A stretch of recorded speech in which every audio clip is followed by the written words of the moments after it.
अस्सलाम वालेकुम एवरीवन। आज की जो हमारी वीडियो है वो है गोल्जी अपरेटस पे। पिछली हम लोगों ने वीडियोस बनाई हुई हैं ऑर्गेनेलिस पे, जिसके अंदर एंडोप्लाज्मिक रेटिकुलम है, राइबोसोम्स है, सेल वॉल है, उसके अलावा प्लाज्मा मेम्ब्रेन भी है और साइटोप्लाज्म है। अगर आप लोगों ने वो वीडियोस नहीं देखी तो काइंडली एक दफ़ा जाके देख लें, होप सो वो हेल्पफुल होंगी आप लोगों के लिए।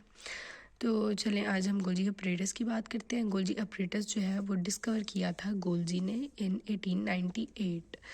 गोल्जी ने इसको डिस्कवर किया और अपने नाम पे ही इस जो ऑर्गेनेली उसका नाम रख दिया। उसके अलावा ये सिर्फ यूकैरियोटिक सेल्स के अंदर प्रेजेंट होता है, क्योंकि ये एक एडवांस स्ट्रक्चर है तो ये प्रोकैरियोटिक सेल्स में नहीं होता।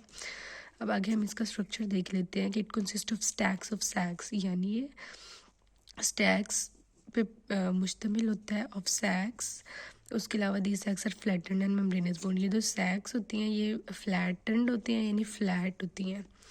उसके अलावा मेम्ब्रेनस बाउंड, इनके इर्द गिर्द मेम्ब्रेन प्रेजेंट होती है। ये जो स्टैग्ड सैक्स होती हैं इनको हम सिस्टर्नी बोलते हैं। और अब हम देख लेते हैं कि सिस्टर्नी से क्या होता है। Cisternae with associated vesicles are called Golgi apparatus. और गोल्जी कम्प्लेक्स जो सिस्टर्नी होती है वेजिकल्स के साथ जो प्रेजेंट होती है उसको हम गोल्जी अपरेटस या गोल्जी कम्प्लेक्स बोलते हैं। The Golgi complex is a complex system of interconnected tubule. जो गोल्जी कम्प्लेक्स है ना वो कम्प्लेक्स सिस्टम है जिसके अंदर क्या होता है, जो ट्यूब्यूल्स होती हैं वो इंटरकनेक्टेड होती हैं। इस टाइप का कुछ जिसके अंदर ट्यूब्यूल्स इंटरकनेक्टेड होती हैं और ये जो ट्यूब्यूल्स होती हैं ये सेंट्रल स्टैक्स की फॉर्म में होती हैं। उसके बाद हम फॉर्मेशन ऑफ गोल्जी अपरेटस देख लेते हैं कि गोल्जी अपरेटस बनता कैसे है। SER यानी जो स्मूथ एंडोप्लाज्मिक रेटिकुलम होता है, it forms transport vesicle by budding. अच्छा जी, ये क्या करता है, वेजिकल को ट्रांसपोर्ट करता है विद बडिंग। बडिंग क्या होती है, यानी अगर ये एक स्ट्रक्चर है हमारे पास तो इसकी आउट ग्रोथ जो होगी, बड जो होगी वो ट्रांसपोर्ट होगी। These vesicle fuse with cisternae. ये जो वेजिकल्स होंगी ये सिस्टर्नी के साथ फ्यूज होंगी और ये जो फ्यूजन होगा ये फॉर्मिंग फेज की तरफ होगा। जो गोल्जी अपरेटस है उसकी दो फेसेस होते हैं, एक फॉर्मिंग फेज होता है, दूसरा जो वो मैच्योरिंग फेज है। पहले हम फॉर्मिंग फेज को देख लेते हैं कि वो कौन सा फेज है। जो फॉर्मिंग फेज होता है ये आउटर कन्वेक्स सरफेस होती है गोल्जी कम्प्लेक्स की।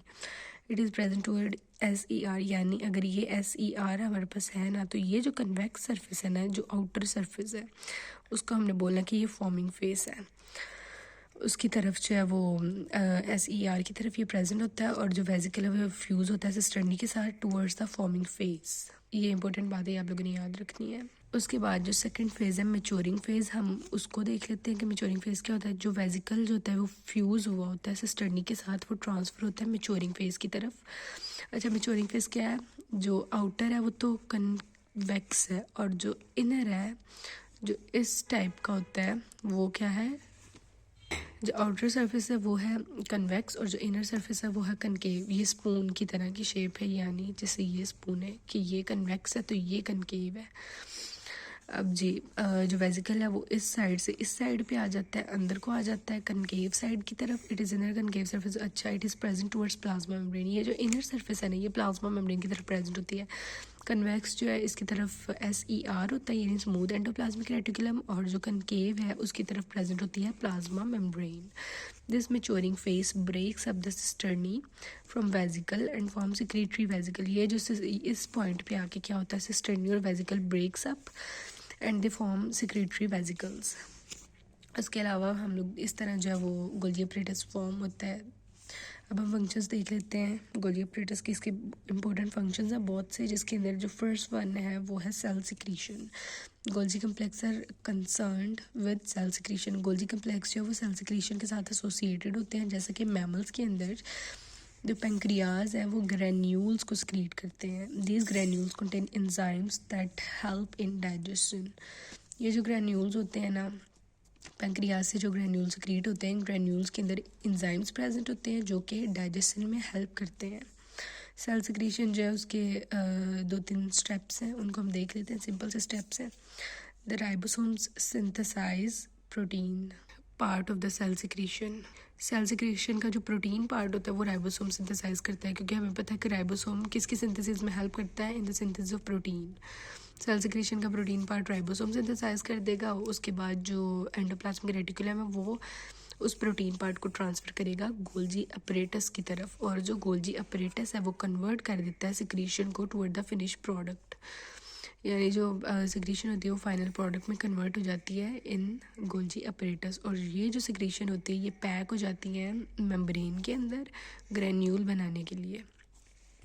उसके बाद जो ग्रेन्यूल होते हैं वो सेल मेम्ब्रेन से बाहर निकाल दिए जाते हैं, यानी जो राइबोसोम्स है वो प्रोटीन पार्ट बनाती हैं, और उसके बाद जो एंडोप्लाज्मिक रेटिकुलम है वो उस प्रोटीन पार्ट को गोल्जी अपरेटस की तरफ ट्रांसफ़र कर देता है, और ये जो गोल्जी अपरेटस है ये इन सिक्रीशंस को एंड प्रोडक्ट में कन्वर्ट करता है और इनको मेम्ब्रेन्स में पैक करके ग्रैन्यूल्स की फॉर्म में मेम्ब्रेन से बाहर निकाल देता है।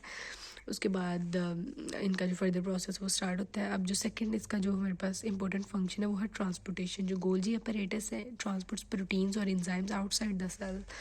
गोल्जी अपरेटस जो है वो प्रोटीन्स और एंजाइम्स को सेल से बाहर ट्रांसपोर्ट करने में हेल्प करते हैं। उसके बाद इनका जो थर्ड और मोस्ट इम्पोर्टेंट फंक्शन है वो है कि ये ऐड करते हैं कार्ब्स को यानी कार्बोहाइड्रेट्स को प्रोटीन्स के साथ, और क्या बना देते हैं ग्लाइकोप्रोटीन। उसके अलावा ये कन्वर्ट करते हैं, ये कंबाइन करते हैं कार्बोहाइड्रेट्स को लिपिड्स के साथ टू फॉर्म ग्लाइकोलिपिड्स। ये जो दो इम्पोर्टेंट कंपाउंड्स हैं ये बनते हैं किसके अंडर, गोल्जी अपरेटस के अंदर। तो ये जी तीन इसके इंपॉर्टेंट फंक्शंस है जो आप लोगों ने याद रखने हैं। The first one is cell secretion, second one is transportation of enzymes and proteins, and the third one is the formation of glycoproteins and glycolipids. Hope so आप लोगों को ये सिंपल सा टॉपिक समझ आ गया होगा, और अगली वीडियो तक आप लोग वेट कीजिएगा। Thank you so much. Channel को लाजमी सब्सक्राइब कर दीजिएगा। अल्लाह हाफिज़।